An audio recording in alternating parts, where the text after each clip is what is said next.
नमस्कार मो ना है लेंबुधर मारांडी मोर खुंटा ब्लॉक टिकरपड़ा विलेज मु ग्रोमर कंपनी रो पोषण हिसाब रे डेमो आकार रे मु गोदावरी गोल्ड आउ होची नोभाजिन आउ आपणकर होची ग्रोमर 2828 आउ सल्फामैक्स एई फील्ड रे व्यवहार करथिली।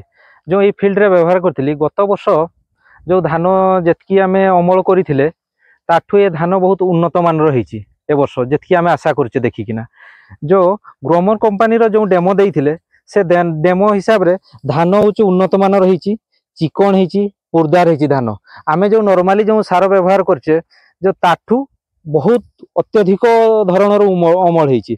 आमे तो पूर्व पुरुष जाने से ग्रोमर कंपनी गोटे हूँ करमंडल हूँ बेस्ट कंपनी, किंतु ए वर्ष आमे डेमो जो सार आसिक हमको देले डेमो हिसाब रे आमे देखलु धान एते क्वालिटी एते मान रही। पूर्व वर्ष एकर को जेतकी आमे पाइथिलु ए वर्ष निहाती 4 ରୁ 5 क्विंटाल धान आमे अमल करबो। आपन देखि परते धान केरा रे अगाड़ी बहुत संख्या कम गोटे दीटा अछि कहिते गले चले।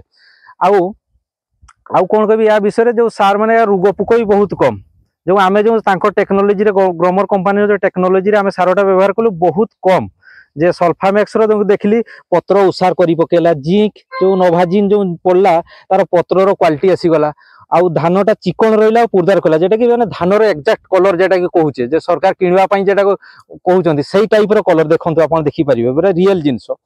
आउ प्रकृत रे मु कहबा को चाहिबी चासी भाई मान को जे ग्रोमर कंपनी रो हमर होची ग्रोमर गोटे एकर को 50 केजी, आ गोदावरी गोल्ड 4 बैग, आउ आपातत नोभाजिन 500 ग्राम, आउ सल्फामैक्स 10 केजी। आपातत चासी भाई मान को मोर अनुरोध पकांतु धानर तापरे क्वालिटी आपण निजे देखिबे। मु समस्त चासी भाई को अनुरोध करिबी आमर जेमती धान होईची आपण मान करबी सेमती धान हो, सुस्थ सबल केंडाटे हो, आपण माने भी अधिका प्रोडक्शन करंतु एकर को।